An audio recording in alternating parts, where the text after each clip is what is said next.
January 27th, in just over 1 month, we are going to be having the 80th anniversary of the liberation of Auschwitz.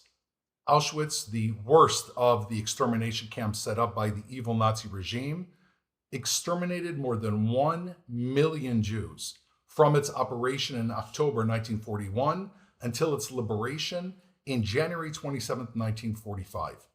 It was like a factory. Thousands and thousands of Jews, men, women, and children. We can still see their shoes left behind, their hair, and all of their leftovers sitting in Auschwitz. I've seen it with myself. Were exterminated in a conveyor belt like system, the epitome of evil. The Polish government, Poland is where Auschwitz is located, recently announced that Prime Minister Benjamin Netanyahu will be arrested if he attends the Auschwitz rally. The irony is pitiful. Can we imagine the head of Israel, the only democracy in the Middle East? Our prime minister will be arrested if he attends the memorial of the liberation of Auschwitz. Could we imagine if the United States was not allowed to attend the anniversary of the 9/11 bombings at the World Trade Center? Or if the head of England could not attend the memorial and the ceremony establishing Dunkirk on the coast of France?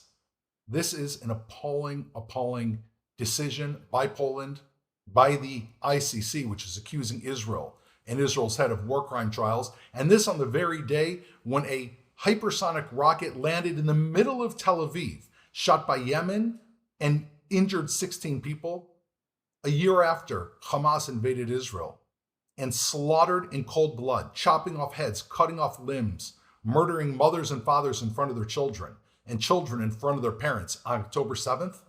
And of all the countries in the world, the ICC says that the Prime Minister of Israel will be arrested.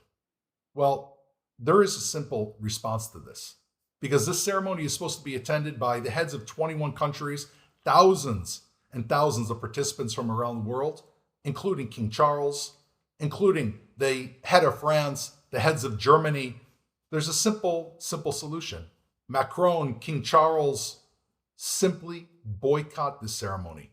If you stand there in the moment of silence over the blood of 1 million Jews, at the same time that Poland and the rest of Europe that aided in every single country the Holocaust itself 80 years later, in that silence, may you hear the voices of the Jewish people screaming in your ears. But you can prevent this by boycotting this conference. Let Europe know, let Poland know that you're not going to stand by at this time of disgrace. Make no doubt the Jewish people have suffered horrible sufferings, the Holocaust being the worst of them, which led eventually to the establishment of the State of Israel, the reincarnation of the dream of the Jewish state after 2,000 years. We're going to live longer than any other nation in the world. History will be recorded, written, and read by the Jews. The question is, who are we going to look back and read? Who are the people that had the courage to say, never again, and stand up against the absurdity of the ICJ, the ICC, and say, we stand with the Jewish people? This is your opportunity.